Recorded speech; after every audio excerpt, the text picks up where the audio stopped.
আর আমার প্রয়োজনীয় সমস্ত ওষুধ ওই মেডিকেল কিটের মধ্যেই আমি রেখেছিলাম। ইঞ্জেকশন, সিরিঞ্জ, সবকিছু স্যার। সকালে আর দুপুরে ইঞ্জেকশন নিয়েও ছিলাম আমি, কিন্তু যখন রাতে ইঞ্জেকশন নিতে গেলাম তখন দেখলাম কিটটা নেই। কিটটা কখন কে কেন নিয়ে গেল আমি কিছু জানি না স্যার। আমরা ধরে নিচ্ছি তুমি সত্যি কথা বলছো, কিন্তু তোমার মোবাইল ফোন কেন অফ ছিল? স্যার আমার মোবাইলটা ডিসচার্জ হয়ে গিয়েছিল আর চার্জারটা রিসর্টে পড়েছিল। ঠিক আছে, এখনকার মতন যেতে পারো। প্রয়োজন হয়তো আমরা তোমাকে আবার ডাকবো, ঠিক আছে? Okay sir. বস, আমি বলেছিলাম না, 3 জনের মধ্যে কোনো একজন নিখিলকে ডায়াবেটিসের ওভারডোজ দিয়েছিল। কিন্তু স্যার এ পার্টি শেষ হতেই বাইরে চলে গিয়েছিল আর সারা রাত্রি বাইরেই ছিল। আমার মনে হয় না যে ও খুন করেছে। এই খুনটা যেই করুক না কেন, কেউ তো একজন ডায়াবেটিসের মেডিসিন চুরি করেছে ওই রুম থেকে। খোঁজ নিয়ে দেখতে হবে কে গিয়েছিল জোসেফের ঘরে আর কে চুরি করেছে এই ওষুধগুলো।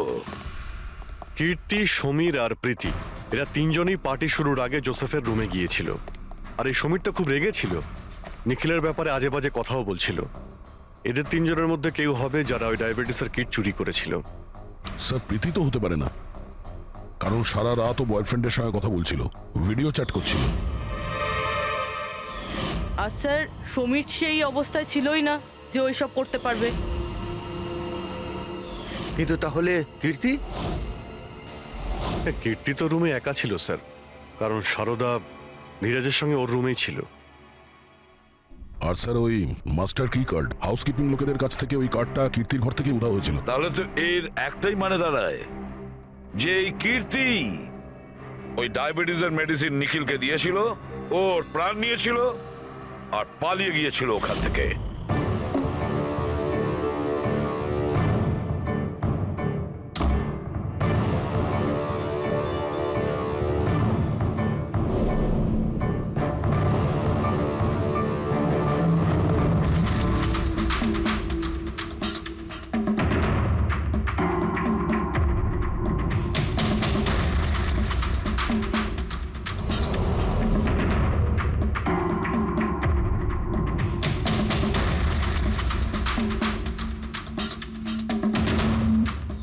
স্যার, দুজনকে তো পেয়ে গেলাম। এবার তৃতীয় খুনি নিশ্চয়ই সেই যার সাথে নিখিলের চক্কর, মানে বলতে চাইছি যে যাকে নিখিল ওই ডুপ্লিকেট কি কার্ডটা দিয়েছিল। তৃতীয় খুনি ওই যে বালিশ দিয়ে নিখিলের শ্বাসরোধ করেছে, যাতে ওর নাক আর শ্বাসনালী ভেঙে যায়। কিন্তু স্যার এ কে? আমি বলছি ওই তৃতীয় জন কে ছিল।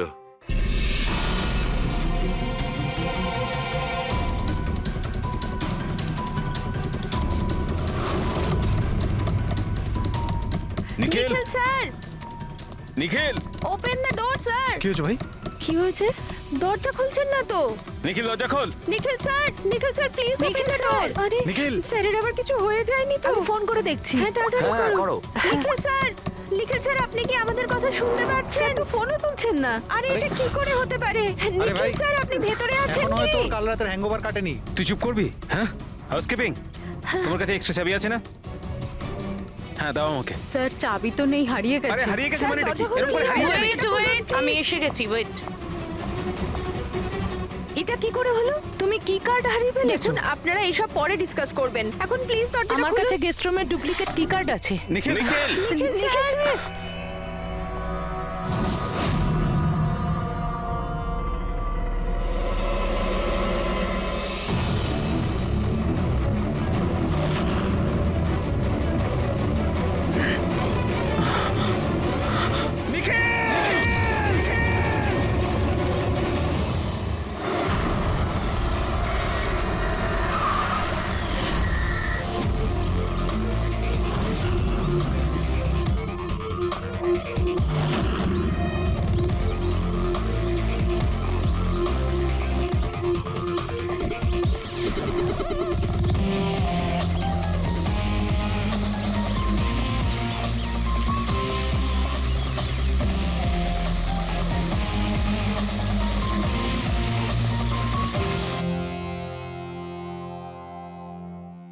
আমরা সবাই আমরা সবাই একটা স্টার্ট আপ কোম্পানি নিকিটুনের জন্য কাজ করি। নিকিটুন, ওই যারা কার্টুন বানায়? হ্যাঁ। আপনারা কে আর এখানে কি করছেন? নিখিল স্যার আমাদের বস ছিলেন। উনি ইউএস এর একটা বড় কোম্পানির অফার পেয়েছিলেন, তাই স্যার নিজেই ইনফ্যাক্ট আমাদের সাথে সেলিব্রেট করবেন বলেই এই পার্টি রেখেছিলেন। আর দুদিন পরে তো ওনার ইউএসএ তেও যাওয়ার কথা ছিল, কিন্তু জানি না এসব কি করে হয়ে গেল।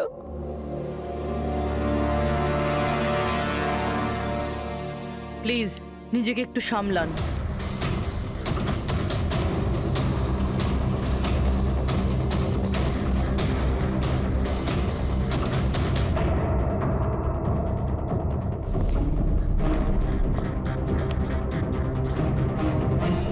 একটু অদ্ভুত লাগছে স্যার, এতগুলো আঘাত করা হয়েছে এর উপরে, ও নড়েওনি আর কোনো রক্ষা করার চেষ্টাও করেনি নিজেকে। হ্যাঁ ভাই, এটা তো অদ্ভুত ব্যাপার, কিন্তু এর থেকে আরো অদ্ভুত ব্যাপার আছে। তুমি এখানে কোনো গন্ধ পাচ্ছ না? কোনো অদ্ভুত গন্ধ? একটা অদ্ভুত স্মেল পাচ্ছি। এটা একটা বিশেষ ধরনের কেমিক্যাল। আর দেখো, এর যেই নাকের হাড়টা দেখছো, এটা খুব খারাপভাবে ভেঙে গেছে। আর এইটা, এর খাদ্যনালীটাও খুব খারাপভাবে ড্যামেজ হয়েছে।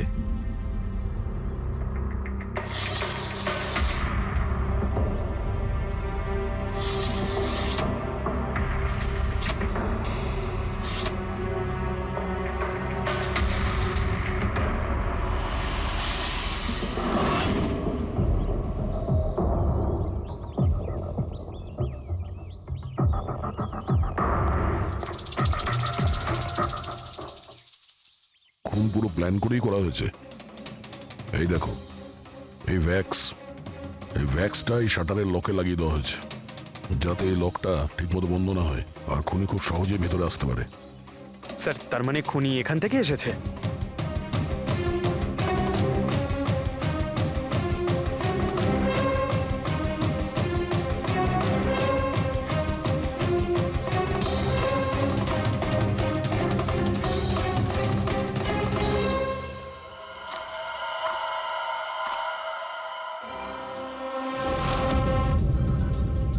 পঙ্কজ,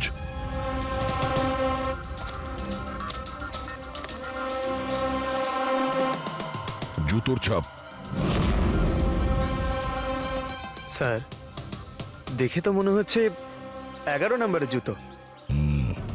তুমি একটা কাজ করো, প্লাস্টার প্যারিস নিয়ে এসো আর জুতোর ছাপের একটা কাস্ট বানাও।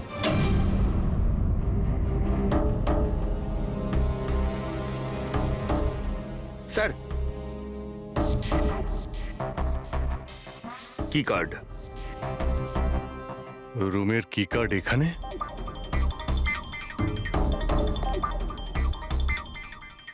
আর তো আগে থেকে এখানে আছে।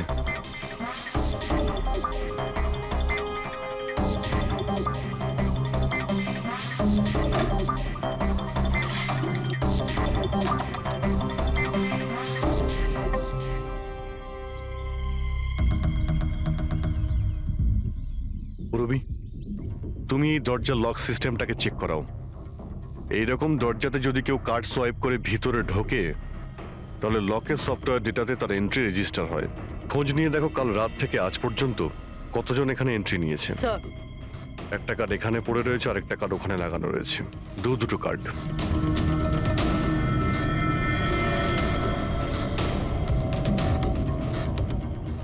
এত বড় অবহেলা! তুমি কি কার্ডটা হারালে কি করে? তুমি কি জানো তোমার এই অবহেলার জন্য আমাদের হোটেলের কতটা রেপুটেশন নষ্ট হচ্ছে? ম্যাডাম, আমি মাস্টারকে সবসময় সামলেই রাখি। আর কালকে যখন আমি সব রুম পরিষ্কার করছিলাম, ওটা আমার সঙ্গেই ছিল। কিন্তু কালকে যখন কীর্তি ম্যাডামের রুম আমি ক্লিন করতে যাই, তারপর থেকে ওটা খুঁজেই পাচ্ছি না। জানি না কোথায় পড়ে গেছে। সেটা এই কার্ডটা নয় তো আবার? না না স্যার, এটা ওই মাস্টার কার্ড নয়। অদ্ভুত ব্যাপার, আপনি এক ঝলকেই বুঝতে পারলেন যে এই কার্ডটা সেই কার্ড নয়? স্যার, আমাদের যে মাস্টার কার্ডটা ওটা হোয়াইট কালারের হয় আর তার উপরে মাস্টার কার্ড লেখা থাকে। স্যার, এটা একটা নর্মাল কি কার্ড যেটা শুধুমাত্র আমরা গেস্টদের জন্য অ্যালট করি। I see. আচ্ছা, এই নিখিলের রুমে কি আরো কেউ ছিল নাকি? না না স্যার, উনি একলাই ছিলেন। তাহলে ওর রুমে দুটো কি কার্ড কি করে এলো? দুটো কি কার্ড? স্যার, 1 মিনিট, আমি এক্ষুনি জেনে বলছি। একটু চেক করে দেখো তো মিস্টার নিখিলের নামে আর কোনো কার্ড ইস্যু হয়েছে কিনা। হ্যাঁ ম্যাম, ডুপ্লিকেট কার্ড। ও ইয়েস, স্যার মনে পড়েছে আমার, কালই মিস্টার নিখিল একটা ডুপ্লিকেট কি কার্ড বানিয়েছিলেন। উনি বলেছিলেন যে ওনার যে অরিজিনাল কি কার্ডটা সেটা নাকি হারিয়ে ফেলেছিলেন। কিন্তু একটা কার্ড তো ওনার রুমের সকেটে লাগানো রয়েছে, আর একটা কার্ড তো রুমের ফ্লোরের মধ্যেই পড়েছিল। বলতে পারবো না স্যার, কিন্তু উনি আমাদের বলেছিলেন ওনার কি কার্ডটা হারিয়ে গেছে। কোনো ব্যাপার না, থ্যাংক ইউ ভেরি মাচ। আচ্ছা, একটা কার্ড থাকা সত্ত্বেও নিখিল ডুপ্লিকেট কার্ডটা কেন বানালো? অভিজিৎ কখনো কখনো ডুপ্লিকেট কার্ড এই জন্যই চায় যে ও চায় যে অন্য কেউ ওর রুমে যাতায়াত করুক। আচ্ছা, এরকম নয় তো যে নিখিলের সাথে কারোর অ্যাফেয়ার চলছে ওর অফিসে কিংবা অন্য কোথাও? হতে পারে ওই চাবিটা ওর গার্লফ্রেন্ডকে দিয়েছিল আর ওর গার্লফ্রেন্ড ওকে মেরে দিয়েছে। স্যার, দরজার লকিং সিস্টেম স্ক্যান করে নিয়েছি। রাত্রে কি কার্ড দুবার সোয়াইপ হয়েছে, একবার 1:30টার সময়, একবার 1:45টার সময়। ওই টাইমেই নিখিলের খুনও হয়েছিল, কিন্তু খুনি রুমে দুবার কেন গেছিল? দুবার নয়, 3 বার। একবার ডুপ্লিকেট কার্ড দিয়ে, একবার মাস্টার কার্ড দিয়ে, আর আরেকবার ওই জানালা দিয়ে যেটা খোলা ছিল। স্যার, আমি সবাইকে জিজ্ঞাসা করে নিয়েছি, আর প্রত্যেকেরই বক্তব্য হলো তারা রাত্রে ঘুমোচ্ছিল।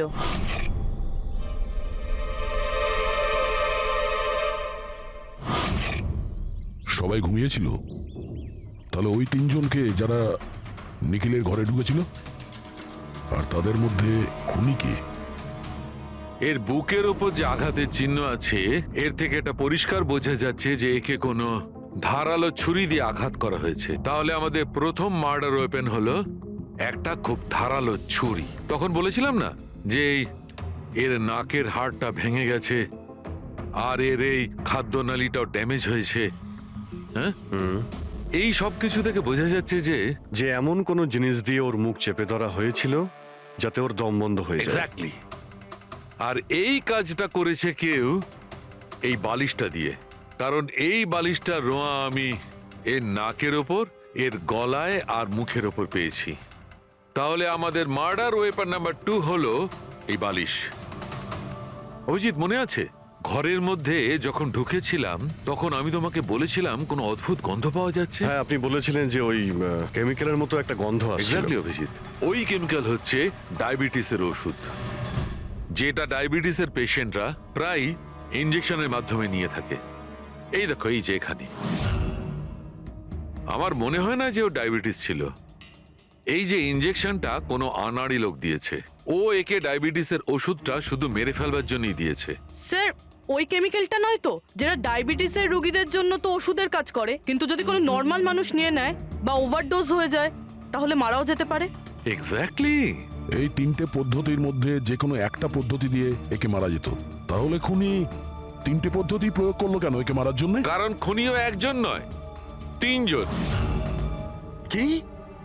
ঠিক আছে, মেনে নিচ্ছি যে একে 3 রকম পদ্ধতিতে মারা হয়েছে, কিন্তু জানতে কি করে পারবো যে কোন পদ্ধতির দ্বারা এই লোকটা মারা গেছে? এইটাই সবচেয়ে বড় দাঁদা বস, এইটা সলভ করা এখনো বাকি আছে। আচ্ছা, এই পার্টিটা কি নিখিল নিজেই দিয়েছিল? হ্যাঁ স্যার, অ্যাকচুয়ালি ও ইউএসএ থেকে একটা ভালো জব অফার পেয়েছিল, তাই ওটা সেলিব্রেট করার জন্য আমাদের সবাইকে নিয়ে একটা গেট টুগেদার রেখেছিল। তার মানে নিখিলের সমস্ত স্টাফেরা এখানে এসেছিল? হ্যাঁ, নিখিল স্যারের টিমের সবাই এখানে উপস্থিত আছে। নিখিল নিজের রুমের ডুপ্লিকেট চাবি বানিয়েছিল, যদিও ওর কাছে অরিজিনাল চাবিটাও ছিল। এই ব্যাপারে তোমরা কেউ কিছু বলতে পারবে? আগে ম্যাম, সে ব্যাপারে তো আমরা কিছুই জানি না। আচ্ছা, ওর কারোর সঙ্গে কোনো অ্যাফেয়ার চলছিল নাকি? অ্যাফেয়ার? নিখিলের তো একটাই অ্যাফেয়ার ছিল। কার সাথে? নিজের কাজের সঙ্গে স্যার। উনি এত ডিটারমাইন্ড আর অ্যাম্বিশাস ছিলেন যে সব সময় শুধু কাজ কাজ আর কাজ। আচ্ছা, যখন নিখিল মারা যায় তখন আপনারা কখন জানতে পারলেন, মানে কিভাবে জানলেন? অ্যাকচুয়ালি স্যার, কালকে পার্টির পরে খুব ঝামেলা হয়ে গেছিল, তাই সকালে আমরা ভাবলাম যে একবার গিয়ে ওর সাথে সবকিছু শর্ট আউট করে নিই। তো যখন ওর রুমে গেলাম, আমরা অনেকক্ষণ ধরে দরজা ধাক্কা দিয়েছিলাম। আর স্যার, যখন অনেকক্ষণ ধরে দরজা ধাক্কানোর পরেও দরজাটা খুললো না, তখন আমরা হাউসকিপিংকে জিজ্ঞাসা করলাম, কিন্তু ওদের কাছেও মাস্টার কি ছিল না। স্যার, আমি ফোনেও ট্রাই করেছিলাম, কিন্তু উনি ফোন তুলছিলেন না। আর স্যার, তারপরে যখন ফাইনালি ম্যানেজার এসে মাস্টার কি দিয়ে দরজাটা খুললো, আমরা ভেতরে গিয়ে দেখলাম যে নিখিলের লাশ পড়ে আছে। কাল রাতে পার্টি হয়েছিল, খুব হইচই হয় আর খুনও হয়। গল্পটা অনেক লম্বা মনে হচ্ছে, আমাদের একটু ভালো করে শুনতে হবে।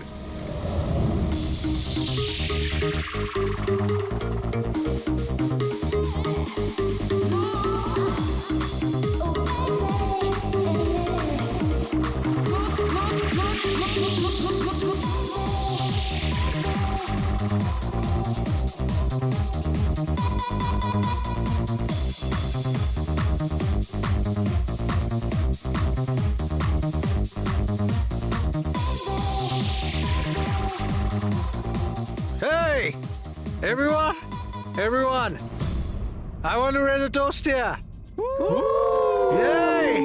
A toast for the boss. কিন্তু কংগ্রাচুলেশনস ভাই, ভাই এত বড় চাকরি পেয়ে গেছিস ভাই। থ্যাঙ্কস। শুধু থ্যাঙ্কস? আরে তো বল না কি চাই তোর? আমার আমার আমি আমার অধিকার চাই, যেটা তুই কেড়ে নিয়েছিস, ইনফ্যাক্ট আমাদের সবার। বল দিবি? হ্যাঁ, এই যে তুই ইউএস এর চাকরি নিয়ে তো লাফাচ্ছিস না, এই অপরচুনিটিটা তুই আমাদের সবাইকে ঠকিয়ে পেয়েছিস। এবার তুই লিমিট ক্রস করে যাচ্ছিস। আচ্ছা, লিমিটও নয় নিখিল, তুই লিমিট ক্রস করেছিস, বুঝলি? কি বাজে কথা বলছিস তোরা?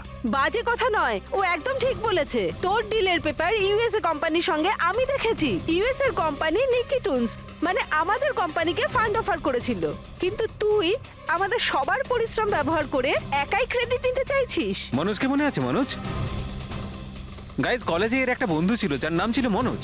The guy was really intelligent, very intelligent. সে বেচারা নিজে কষ্ট করে কিছু সফটওয়্যার বানিয়েছিল, কিন্তু আমাদের এই মহান বন্ধু ওর বানানো এই সমস্ত সফটওয়্যারগুলো একটা সফটওয়্যার কোম্পানিতে বিক্রি করে দেয়। কিন্তু ও ছিল সহজ সরল ছেলে, সে এটাকে কিছুতেই মেনে নিতে পারেনি আর তাই সুইসাইড করে ফেলে। কিছু মনে পড়লো নিখিল? ও তাহলে এত হিংসা করিস তোরা আমাকে? তাই যদি হয় তাহলে আমার সঙ্গে বিজনেসে এসেছিলি কেন? আছে কোনো উত্তর নেই? আমি বলছি তোকে, কারণ তুই একটা বড় লুজার। আর তুই শুধু একা নয়, তোরা সবাই এক একজন লুজার। পার্টি শেষ, যা এবার বাড়ি যা, গেট লস্ট। আরে আরে তোর পার্টিতে থাকতে গেছে, এই তোর আরে ফালতু কথা বলে চলে গেল। চল এখান থেকে। আরে পার্টি ভাই, নিজেকে একটু সামলে, কি করছিস কি? আপনারা সবাই ছিলেন কিভাবে আলাদা আলাদা রুমে? স্যার, সিনিয়র ম্যানেজমেন্টের 4 জন আলাদা আলাদা ঘরে ছিল। মানে আমি, জোসেফ, অরুণ আর ওদিকে নিখিল। বাকিরা 2 জন করে রুম শেয়ার করেছিল। স্যার, একটাতে জয়া আর প্রীতি, একটাতে সারদা আর কীর্তি, আর একটাতে অভয় আর ও। আপনারা আপনাদের রুমে যাওয়ার পরে আর বাইরে বের হননি? কিন্তু পার্টি তো অনেক তাড়াতাড়ি শেষ হয়ে গেছিল না? আর আপনারা ভালো ছেলের মতো সবাই নিজের রুমে গিয়ে শুয়ে পড়েছিলেন? না স্যার, আসলে আমি আর সারদা সারা রাত গল্প করেছিলাম, কারণ পার্টিতে যা কিছু হয়েছিল সেগুলো আমরা ভুলতে পারছিলাম না। হ্যাঁ স্যার, আমরা তো রুমেই ছিলাম আর প্রায় আমরা ভোর 5টা পর্যন্ত গল্প করেছি। স্যার আমার তো কিছু করার ক্ষমতাই ছিল না। আমি তো পার্টি থেকে রুমে ফিরলাম আর শুয়ে পড়লাম, আর তারপর সকালেই আমার চোখ খুলেছিল। ঠিক স্যার, এর অবস্থা তো একটু বেশি খারাপ ছিল। ইনফ্যাক্ট এতটাই খারাপ যে রাতে বারবার উঠে আমাকে চেক করতে হচ্ছিল। স্যার, আমি তো তাড়াতাড়ি ঘুমিয়ে পড়েছিলাম, কিন্তু হ্যাঁ, রিদ্ধি রাতে অনলাইন ছিল। হ্যাঁ স্যার, আমি আমার বয়ফ্রেন্ডের সাথে ভিডিও কলে কথা বলছিলাম। ও লন্ডনে থাকে, তাই আমাদের টাইম জোন আলাদা। আমরা প্রায় ভোর 4টে পর্যন্ত কথা বলি। আপনি চাইলে আমার কল লগ চেক করতে পারেন। আর জোসেফ? জোসেফ কোথায়? জোসেফ? জোসেফ? ও তো আমার মনে হয় স্যার রাতের পার্টির পর থেকেই উধাও। কি বলতে চাইছো উধাও মানে? স্যার, রাতে পার্টিতে ও আমাদের সঙ্গেই ছিল। তারপর আমরা আমাদের রুমে চলে যাই, কিন্তু জানি না স্যার ও যেন কোথায় চলে গেছে। আর স্যার, যখন সকালে এইসব হচ্ছিল আমি ওকে ফোনও করেছিলাম, কিন্তু স্যার ওর ফোনটা ঢুকলো না। পরে যখন আমি রিসেপশনে গিয়ে এনকোয়ারি করি তখন জানতে পারি ও রাত্রেই হোটেল থেকে বেরিয়ে গেছে। একটা লোকের খুন হয় আর আরেকটা লোক উধাও, আর এই কথাটা আপনারা এখন আমাদের বলছেন? আপনারা যেতে পারেন, যান।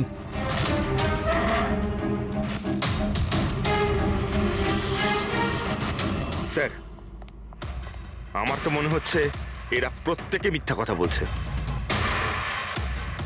যতক্ষণ আসল খুনি সামনে না আসছে ততক্ষণ এরা সবাই সন্দেহের তালিকায় আছে। দয়ের বুকে যে ক্ষতটা রয়েছে সেটাও একটা রহস্যজনক ক্ষত। এই দেখো, এই ক্ষতটা দেখছো এর বুকের ওপর? এই দুটো ক্ষত দূরত্বই সমান। আরো একটা কথা, এই ক্ষতগুলোতে ভেতরের দিকটায় একটু সূচলও রয়েছে আর বাইরের দিকটা একদম প্লেন। ডক্টর সালুকে ছুরির দাগ তো এরকমই হয় না? মানে একদিকে ভোঁতা আর অন্যদিকে ধার? হ্যাঁ দয়া, হয়, ছুরির চিহ্ন এইরকমটাই হয়, কিন্তু এই কেসটা সেরকম নয়। আর এই কেসটাতে এই দুটো ক্ষতর মধ্যে যে একদম সমান দূরত্ব রয়েছে, সেরকম ছুরির ক্ষততে হতে পারে না। তাই আমার মনে হয় এই ক্ষতটা কাঁচির, বুঝলে, কাঁচির, যাতে সূচলো দিকটা ভেতরের দিকে থাকে আর প্লেন দিকটা বাইরের দিকে থাকে। আর এই কাঁচিটাও খুব সাধারণ এলেবেলে কাঁচি নয়। স্যার, আমি কাঁচিটা বাইরে গার্ডেনের থেকে পেলাম।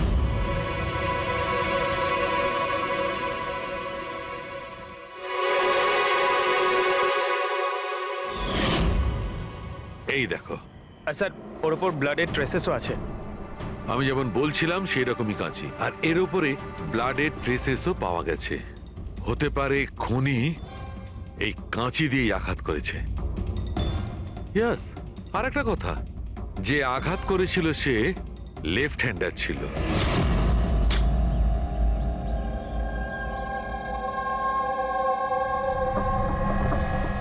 এই দেখো, যখন কোনো লোক বাঁ হাত দিয়ে আঘাত করে তখন ক্ষতটা ডান দিকে হয়, আর যদি ডান দিক থেকে আঘাত করা হয় তখন ক্ষতটা বাঁ দিকে হয়। যেহেতু এর ক্ষতটা ডান দিকে হয়েছে, তার মানে আমি নিশ্চিতভাবে বলতে পারি যে আঘাতটা করেছে সে একজন লেফটি, বাঁহাতি। আর একটা কথা, যেই আঘাতটা করুক না কেন সে একজন পুরুষ, কারণ এতবার এত গভীর ক্ষত, প্রায় 7 ইঞ্চি গভীর ক্ষত, তার জন্য তো খুব শক্তি দরকার। তার মানে খুনি লেফট হ্যান্ডেড, খুব শক্তিশালী লোক। আর তার জুতোর সাইজ 11। চলো, প্রথম খুনির ব্যাপারে কিছু তো জানতে পারা গেল।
স্যার, দুজন, অরুণ আর অভয়, বাঁহাতি।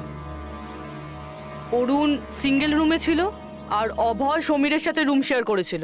সমীরের সাথে, যার কোনো জ্ঞানই ছিল না। তার মানে হলো অভয় যদি নিখিলের রুমে গিয়ে খুন করে তাহলে সমীর কিছু জানতেই পারবে না।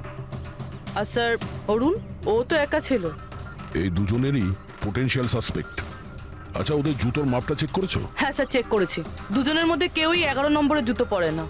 অরুণ 13 নম্বরের জুতো পরে আর অভয় 8। আর যে 11 নম্বরের জুতোর চিহ্ন পাওয়া গিয়েছিল সেটা কারোর সঙ্গে ম্যাচ করেছে? হ্যাঁ স্যার, ম্যাচ হয়েছে। ধীরজ। ধীরজ? ধীরজও সিঙ্গেল রুমেই ছিল, কিন্তু স্যার ওর লেফট হ্যান্ডেড নয়, রাইট হ্যান্ডেড। আচ্ছা, এরকম না তো যে ডক্টর সালুকের কোনো ভুল হয়েছে? মানে আমি বলতে চাইছি খুনি বাঁহাতি নয়। ডক্টর সালুকের সঙ্গে কথা বলার আগে এই ধীরজের সঙ্গে কথা বলি। স্যার, আপনাদের কোথাও একটা ভুল হচ্ছে স্যার। আমি সত্যি ওকে খুন করিনি স্যার। ক্রাইম সিনে আমরা তোমার জুতো ছাপ পেয়েছি। স্যার, এটাও তো হতে পারে যে অন্য কেউ আমার জুতোটা পরে নিয়েছিল। আসলে আমি জুতোটা রুমের বাইরে রেখেছিলাম পলিশ করার জন্য। কিন্তু তুমি রুমের মধ্যে একা ছিলে, আর তোমার কাছে তার কোনো পোক্ত প্রমাণও নেই। স্যার, ওই সারদা। সারদা? সারদা কি? স্যার, অ্যাকচুয়ালি ওর আর আমার অ্যাফেয়ার চলছে, কিন্তু কথাটা আমরা এখনই কাউকে জানাতে চাইনি। কিন্তু স্যার, সারদা আমার সঙ্গে আমার রুমেই ছিল। কিন্তু সারদা তো বললো যে ও নিজের ঘরে ছিল কীর্তির সাথে। স্যার, সে তো বাঁচার জন্য ও মিথ্যে বলেছিল। আসলে কীর্তি একমাত্র আছে যে আমাদের সম্পর্কের কথা জানে। ইনফ্যাক্ট কীর্তি আমাদের এনকারেজ করেছিল। ধীরাজ সত্যি বলছে, আমি ওর সাথে ওর রুমেই ছিলাম। স্যার, ওর কথাই যদি ঠিক হয় আর সত্যিই কেউ হয়তো ওর জুতো পরে খুনটা করেছে। হতে পারে। এই ঘাস আর মাটি জুতোর মধ্যে গেল কি করে? এমন কিছু আছে যা আমরা এড়িয়ে যাচ্ছি।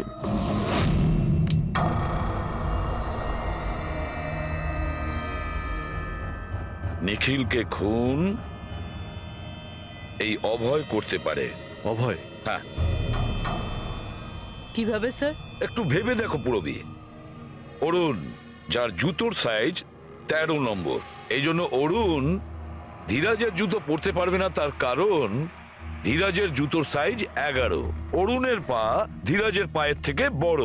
কিন্তু অভয়, যার জুতোর সাইজ 8 নম্বর, মানে যার পা ছোট, সে ধীরাজের জুতো পরতে পারে।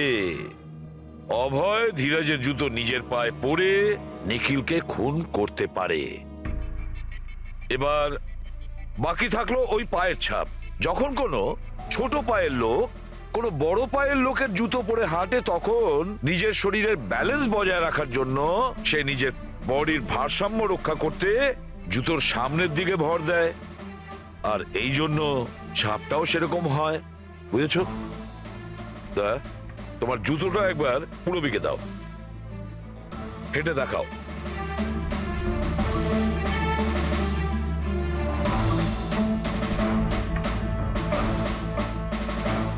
এবারে হাঁটো।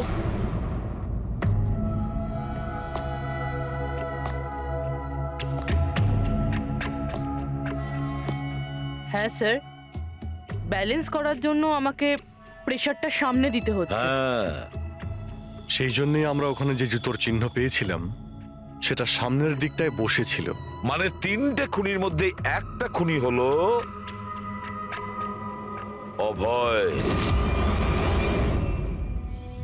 তার মানে প্রথমে অভয় নিখিলের জানলার লক আটকে দেয়, আর যখন সমীর নেশায় চুর হয়ে ঘুমিয়ে পড়ে,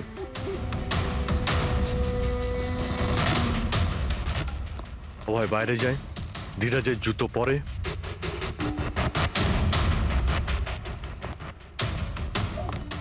বাগান থেকে কাঁচি নেয়, নিখিলের রুমে যায় আর ওকে খুন করে।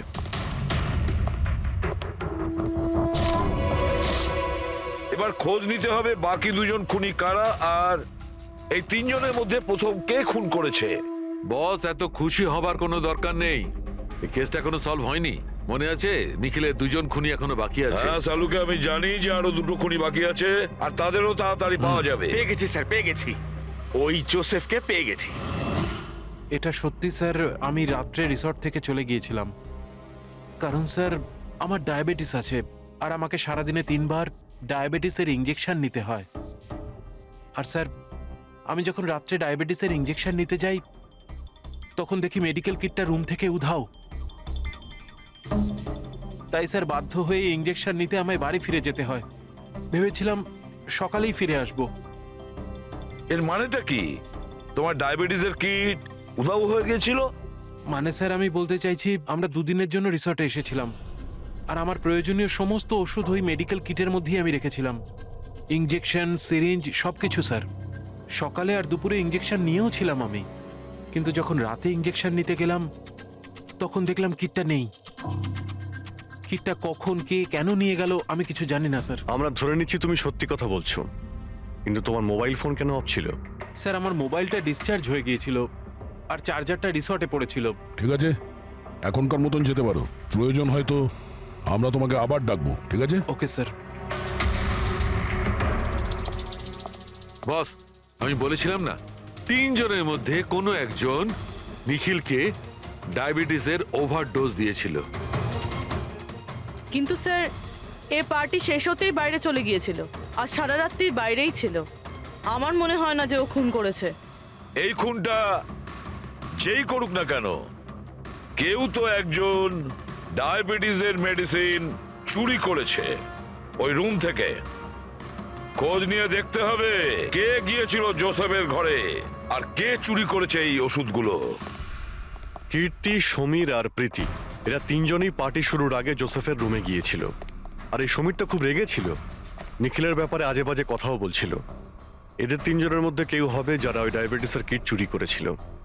স্যার প্রীতি তো হতে পারে না, কারণ সারা রাত ও বয়ফ্রেন্ডের সঙ্গে কথা বলছিল, ভিডিও চ্যাট করছিল। আর স্যার সমীর সেই অবস্থায় ছিলই না যে ওই সব করতে পারবে। কিন্তু তাহলে কীর্তি? কীর্তি তো রুমে একা ছিল স্যার, কারণ সারদা ধীরাজের সঙ্গে ওর রুমেই ছিল। আর স্যার ওই মাস্টার কি কার্ড হাউসকিপিং লোকেদের কাছ থেকে ওই কার্ডটা কীর্তির ঘর থেকে উধাও হয়েছিল। তাহলে তো এর একটাই মানে দাঁড়ায় যে এই কীর্তি ওই ডায়াবেটিসের মেডিসিন নিখিলকে দিয়েছিল, ওর প্রাণ নিয়েছিল আর পালিয়ে গিয়েছিল ওখান থেকে।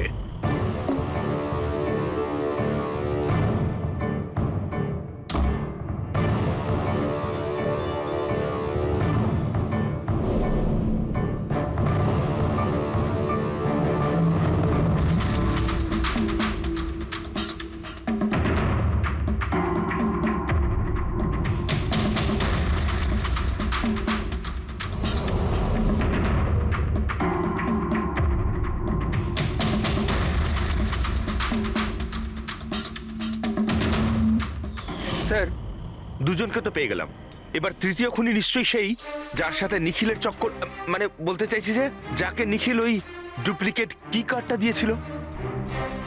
তৃতীয় খুনি ওই যে বালিশ দিয়ে নিখিলের শ্বাসরোধ করেছে, যাতে ওর নাক আর শ্বাসনালী ভেঙে যায়। কিন্তু স্যার এ কে? আমি বলছি ওই তৃতীয় জন কে ছিল। তৃতীয় খুনি ওই যে বালিশ দিয়ে নিখিলের শ্বাসরোধ করেছে, যাতে ওর নাক আর শ্বাসনালী ভেঙে যায়। কিন্তু স্যার এ কে? আমি বলছি ওই তৃতীয় জন কে ছিল। খুনে যে বালিশটা ব্যবহার করা হয়েছিল সেটাকে আমি খুব ভালো করে চেক করেছি। আর এমনিতে তো কাপড়ের ওপর থেকে হাতের ছাপ সংগ্রহ করাটা খুব কঠিন ব্যাপার, প্রায় অসম্ভব ব্যাপার। কিন্তু এখন ইদানিং বিদেশে একটা নতুন টেকনিক ব্যবহার করা হয়ে থাকে, যার কারণে এটা সম্ভব হচ্ছে। এতে স্বর্ণচুর ব্যবহার করে দেখো তারপরে সব ফালতু কথা আমাকে শুনিও না, শুধু এটা বলো যে বালিশের ওপর থেকে ফিঙ্গারপ্রিন্ট পেয়েছো। আমি চেষ্টা করেছিলাম কিন্তু পাইনি। তাহলে এসব গল্প কেন শোনাচ্ছ যখন তুমি কিছুই পাওনি? এটা কে বললো যে আমি কিছু পাইনি? তুমি তো এক্ষুনি বললে। না না, আমি বলেছি ফিঙ্গারপ্রিন্ট পাইনি। আরে এ তো বস, ফিঙ্গারপ্রিন্ট না পাওয়া সত্ত্বেও ওই বালিশ থেকে আমি অনেক কিছু পেয়েছি। এক তো ওই বালিশের ওপর থেকে কারোর হাতের চামড়া ছোট ছোট টুকরো পেয়েছি, ওটাকে আমি ডিএনএ টেস্টে পাঠিয়েছি। আর ওই বালিশটাকে আমি যখন আরো ভালো করে চেক করলাম তখন আমি ওর ওপর থেকে পেলাম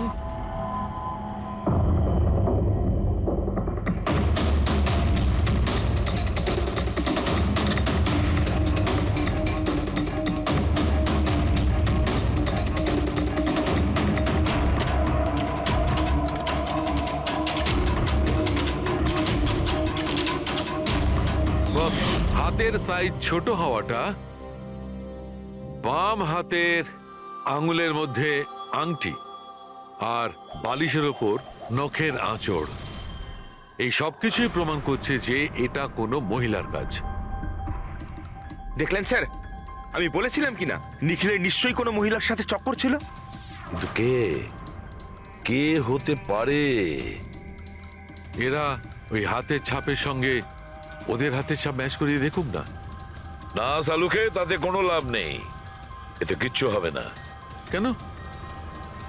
এবার দেখো, এই ধীরাজ সারদার সঙ্গে নিজের রুমে ছিল, জোসেফ ও তো রিসোর্টে ছিলই না, কীর্তি এই কীর্তি ডায়াবেটিসের ওষুধ দিয়ে নিখিলকে মেরে ফেলে, অভয় এই অভয় নিখিলকে কাঁচি দিয়ে মেরে ফেলে, কাঁচি দিয়ে।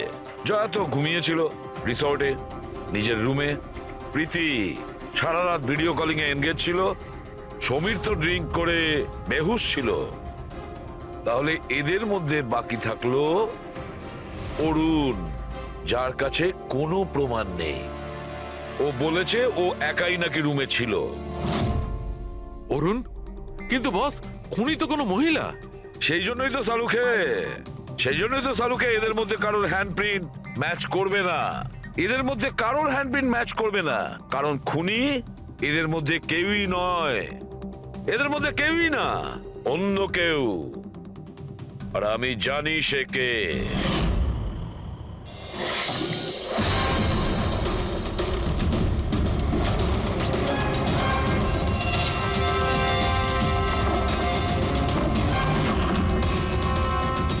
আপনি ঠিক বলেছিলেন স্যার, এটা সেই নিখিলের জন্য ওর যে বন্ধু মনোজ আত্মহত্যা করেছিল তার গার্লফ্রেন্ড।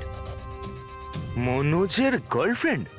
কিন্তু নিখিল সেই মেয়েটাকে কি কার্ড দিতে যাবে কেন? দেয়নি, ওই কি কার্ডও নিজেই বানিয়েছিল। নিখিলের রুমের কি কার্ড তো কখনো চুরিই হয়নি, আর না কখনো সে ছায়াকে বলেছিল যে তার রুমের ডুপ্লিকেট কি কার্ড বানিয়ে দিতে। ওই ডুপ্লিকেট কি কার্ড তো ছায়া বানিয়েছিল, সেটাও নিজে নিজে। তারপরে নিখিলের রুমে যায় আর নিখিলকে খুন করে দেয়। নিজের প্রেমিক মনোজের মৃত্যুর প্রতিশোধ নেয় ও, প্রতিশোধ নেয়। বলুন স্যার, আবার আমাদেরকে ডাকলেন কেন?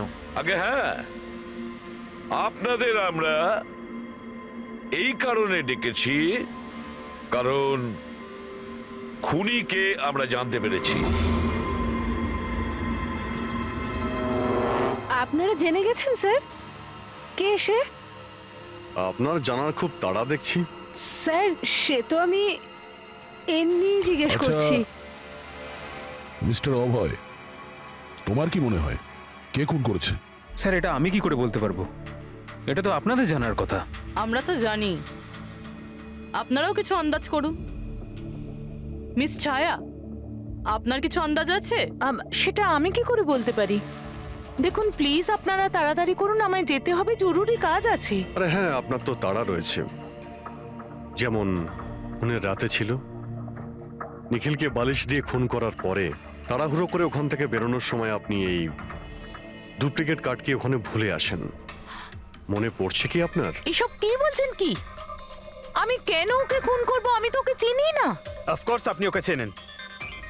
আপনারই বয়ফ্রেন্ড কয়েক বছর আগে এই নিখিলের জন্যই আত্মহত্যা করেছিল না? তারই প্রতিশোধ নিচ্ছেন তো আপনি? তার মানে আপনারা বলছেন মনোজ ওর বয়ফ্রেন্ড ছিল? গাইজ কলেজে এর একটা বন্ধু ছিল যার নাম ছিল Manoj. The guy was really intelligent, very intelligent. সে বেচারা নিজে কষ্ট করে কিছু সফটওয়্যারস বানিয়েছিল, কিন্তু আমাদের এই মহান বন্ধু ওর বানানো ওই সমস্ত সফটওয়্যারগুলো একটা সফটওয়্যার কোম্পানিতে বিক্রি করে দেয়। সে এটাকে কিছুতেই মেনে নিতে পারেনি আর তাই সুইসাইড করে ফেলে। তার মানে নিখিলকে খুন ও করেছে? তিনজন নিখিলকে মেরেছে, তিনজন, আর তারা তোমাদের মধ্যেই আছে। এটা কি বলছেন স্যার আপনি? এটাই যেটা আপনি শুনলেন। জিজ্ঞাসা করুন মিস্টার অভয় মৃস্কিতিকে। কি অভয়, আমরা তো প্রমাণ পেয়ে গেছি।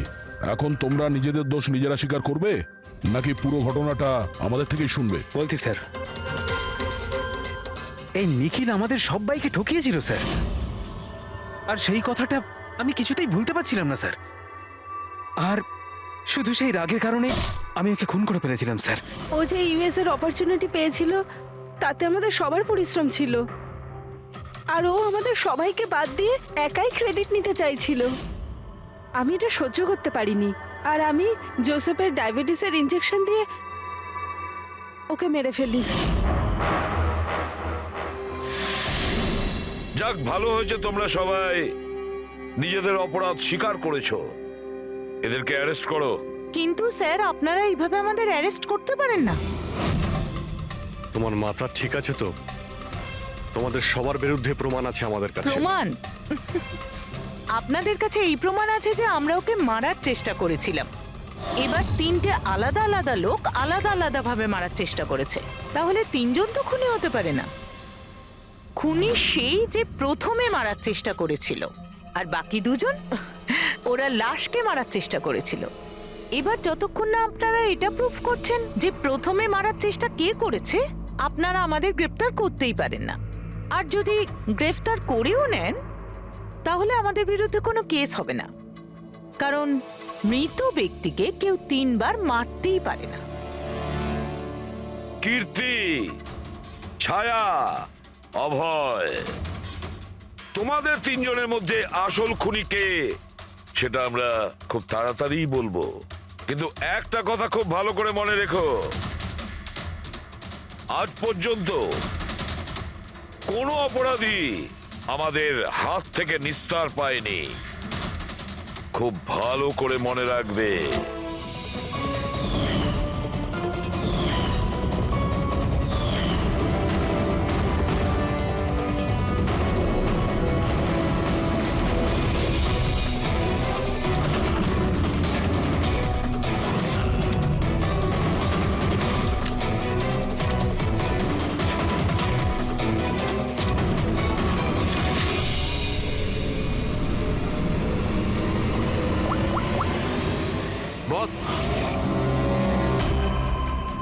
নিখিলের ওপর তিনজন আলাদা আলাদা লোক 3 রকম ভাবে আঘাত করেছিল।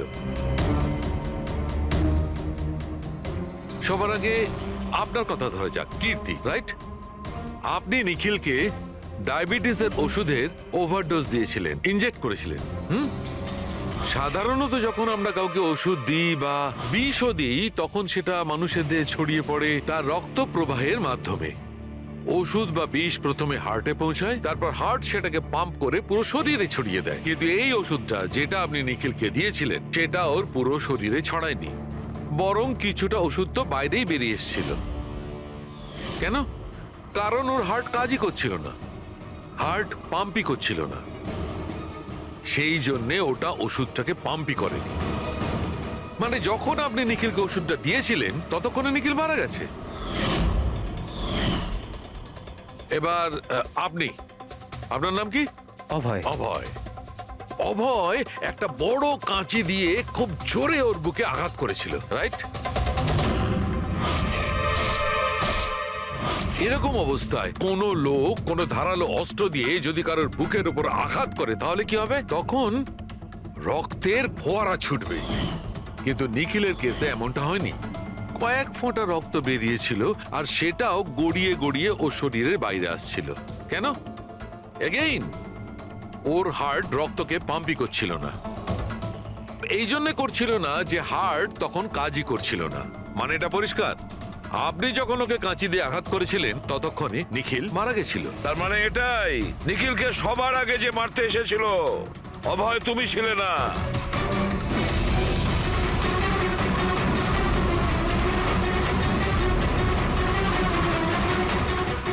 আর কীর্তি তুমিও নও। নিখিলকে যে প্রথম মেরেছিল ছায়া, নিখিলের প্রাণ নিয়েছে এই ছায়া। বালিশ দিয়ে ওর মুখ চাপা দিয়ে ওর শ্বাস রোধ করে। কি ছায়া, আর কোনো প্রমাণ চাই তোমার? এবার সবকিছু পরিষ্কার। অভয় আর কীর্তি, তোমাদের খুন করার অপরাধে তোমাদের দুজনের অন্তত 7-8 বছরের জেল অবশ্যই হবে। আর ছায়া, তোমার নিখিলকে খুনের অপরাধে বাকি জীবনটা জেলের গড়াদের পিছনে পচে মরতে হবে। সারা জীবন জেলের গড়াদের পেছনে বসে।